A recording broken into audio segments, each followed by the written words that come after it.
Bismillahirrahmanirrahim. Assalamualaikum warahmatullahi wabarakatuh. Perkenalkan, nama saya Dina Kusmawati, NPM 1901011046 dari nomor urut D116. Nah, video kali ini saya akan menjawab pertanyaan dari tugas ujian tengah semester mata kuliah Al-Quran Hadis dan pembelajarannya. Sebelum menyimak videonya, jangan lupa ya teman-teman untuk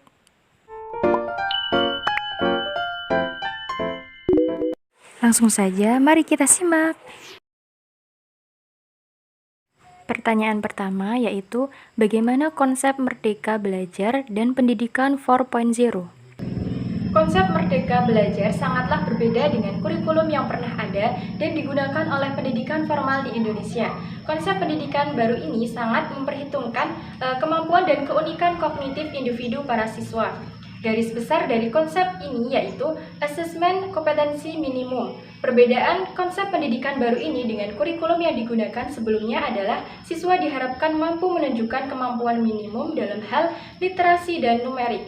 Dalam bidang literasi misalnya, bila pada kurikulum sebelum-sebelumnya, siswa lebih banyak diharapkan menghafal dan menerapkan materi yang mereka baca. Dalam konsep asesmen kompetensi, siswa diharapkan bisa berpikir logis untuk mengabstraksi maksud dan tujuan dari materi. Begitu juga dalam hal numerik atau pada mata pelajaran Al-Quran Hadis sendiri, siswa tidak boleh hanya menghafal saja, tetapi juga harus mempelajari kandungan dalam ayat yang dihafalkan, sehingga mereka bisa menerapkannya dalam kehidupan sehari-hari. Kemudian konsep merdeka selanjutnya yaitu survei karakter. Pada konsep survei karakter, pemerintah akan menilai secara menyeluruh terkait kualitas pendidikan di sekolah. Bukan hanya tentang hasil belajar, tetapi juga ekosistem dan infrastruktur pendidikan yang tersedia. Selanjutnya ada perluasan penilaian hasil belajar.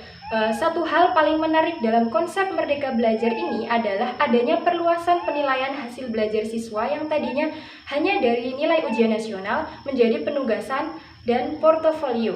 Kedepannya siswa akan diberikan ruang untuk bisa mengembangkan diri mereka sesuai minat dan bakat mereka. Dengan cara ini, stigma siswa pintar dan bodoh diharapkan bisa segera dihilangkan, sebab manusia memiliki bakat alami yang berbeda-beda dan tidak bisa ditentukan dengan tes formal. Kemudian yang terakhir ada pemerataan kualitas pendidikan hingga ke 3T. Merdeka belajar juga dapat diartikan keadilan terhadap akses pendidikan yang setara bagi seluruh siswa di Indonesia. Oleh karena itu, pemerintah membuat kebijakan afirmasi dan pemberian kuota khusus bagi siswa yang tinggal di daerah 3T.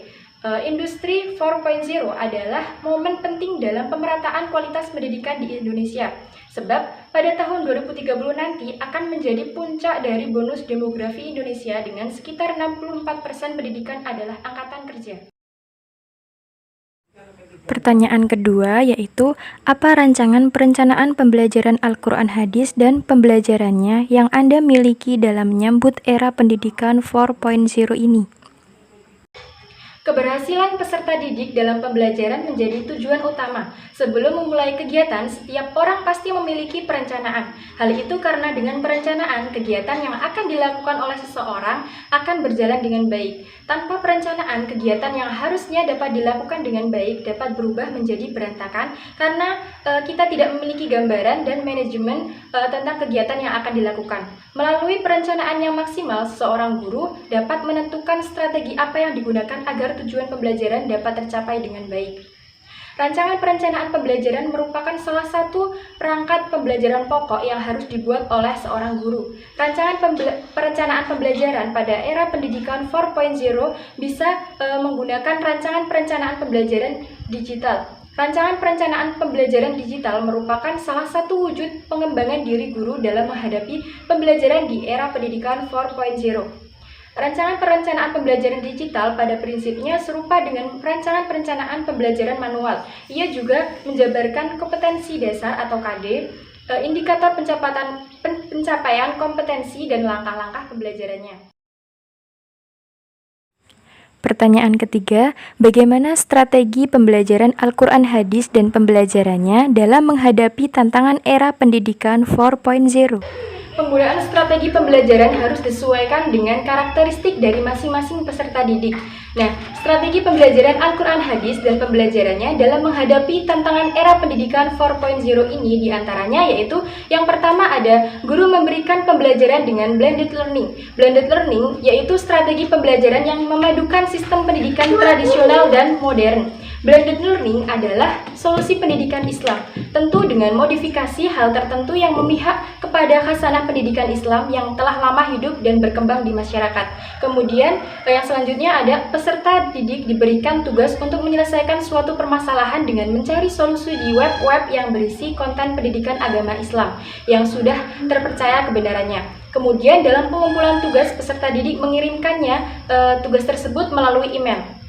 Yang selanjutnya, guru mengajar dengan word processor. Word processor adalah istilah untuk mengganti pembelajaran yang menggunakan word atau data sebagai konten melalui teknologi komputer.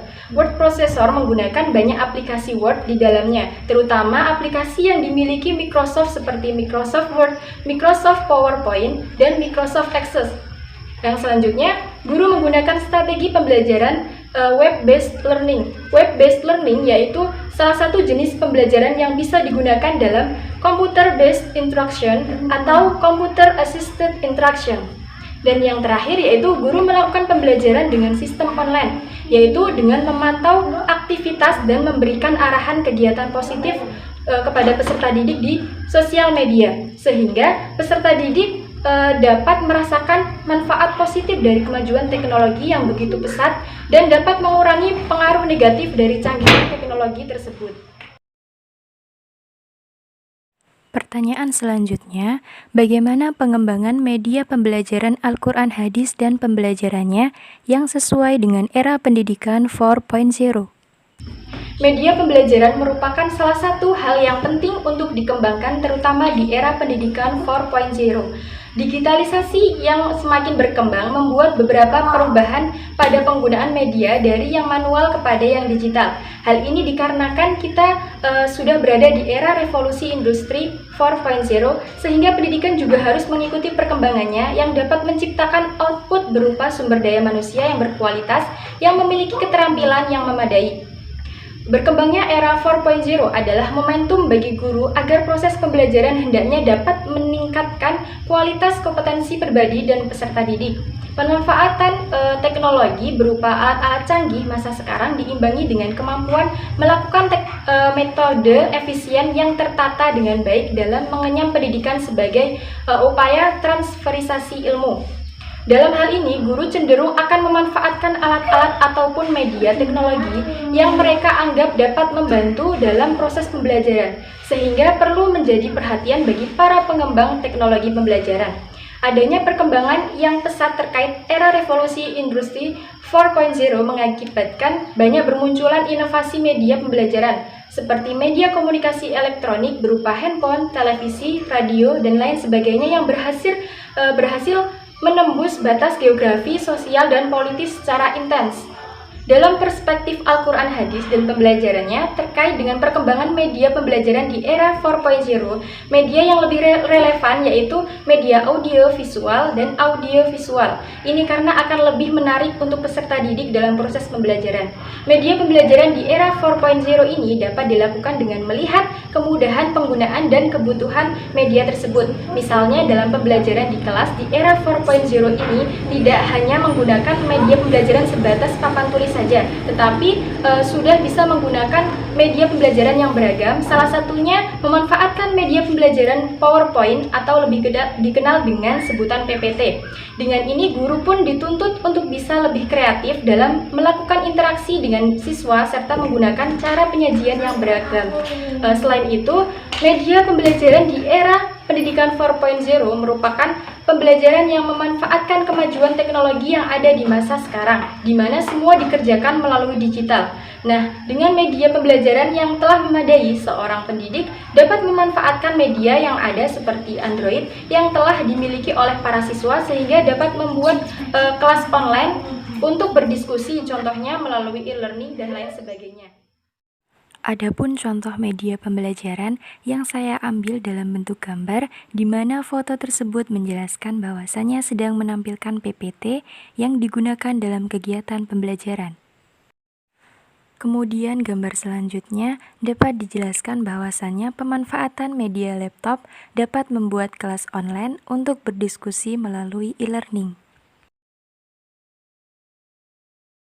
Pertanyaan yang terakhir, apa pendapat Anda yang tentunya didukung dari berbagai teori yang kuat terkait evaluasi pembelajaran Al-Quran, hadis, dan pembelajarannya dalam suasana yang berdampingan dengan COVID-19? Evaluasi pembelajaran pada pembelajaran Al-Quran Hadis dan pembelajarannya sangat dibutuhkan di masa pandemi ini. Mengingat bahwa peserta didik melakukan pembelajaran jarak jauh, maka semakin banyak peluang bagi peserta didik menggunakan alat komunikasi yaitu berupa handphone. Evaluasi pembelajaran Al-Quran Hadis dan pembelajarannya untuk menilai hasil belajar peserta didik di masa pandemi ini yaitu yang pertama ada soal berbentuk tes pilihan berganda. Mungkin tidak ada yang aneh dengan instrumen evaluasi bentuk tes pilihan berganda. Namun dalam hal ini bentuk penyajian tesnya yang berbeda. Jika penyajian tesnya selama ini disajikan secara tertulis di kertas HVS, kini di masa pandemi dimodifikasi guru menjadi bentuk tes online. Aplikasi yang dipergunakan guru dalam mengevaluasi hasil belajar peserta didik dengan soal pilihan ganda ini menggunakan aplikasi yang tersedia di internet seperti Google Form, Google Classroom, dan lain sebagainya. Yang kedua ada soal berbentuk essay test. Essay test dipergunakan untuk mengukur kemampuan siswa dalam mengemukakan gagasan dan ide-idenya terkait dengan problematika yang disuguhkan oleh guru. Menurut pengakuan dari guru, bentuk ujian dengan essay test juga mampu meningkatkan kemampuan berpikir kritis siswa, di mana siswa tidak sebatas sampai pada memahami saja, akan tetapi mampu untuk berpikir kritis, sehingga tidak hanya sebatas mampu menjawab soal saja, akan tetapi mampu untuk mengidentifikasi problem atau masalah dan memberikan solusi terhadap problem yang disajikan. Yang terakhir yaitu ada ujian lisan. Ujian lisan kerap digunakan dalam menguji ketercapaian pembelajaran siswa. Hal ini terkhusus pada materi yang sifatnya memang menghendaki siswa mengucapkannya secara lisan. Pengamatan peneliti menunjukkan bahwa ujian ini digunakan untuk materi yang targetnya pada kemampuan siswa untuk menghafal dan mengingatnya. Pada mata pelajaran Al-Quran Hadis, tidak dapat dipungkiri bahwa siswa diharuskan untuk menghafal ragam ayat-ayat suci Al-Quran. Oleh karena itu, untuk menilai dan memastikan bahwa siswa memang sudah menghafalnya, dilakukan wawancara secara lisan. Dalam teori evaluasi pembelajaran, sebagaimana dijelaskan oleh Ari Kunto bahwa evaluasi lisan termasuk ke dalam jenis non-test. Ia hanya sangat efektif dilakukan untuk mengukur kemampuan siswa dalam bentuk ingatan. Namun di satu sisi juga tidak efektif untuk meningkatkan pemahaman dan analisis siswa. Sebab sifat tes ini lazimnya untuk tingkat mengingat saja.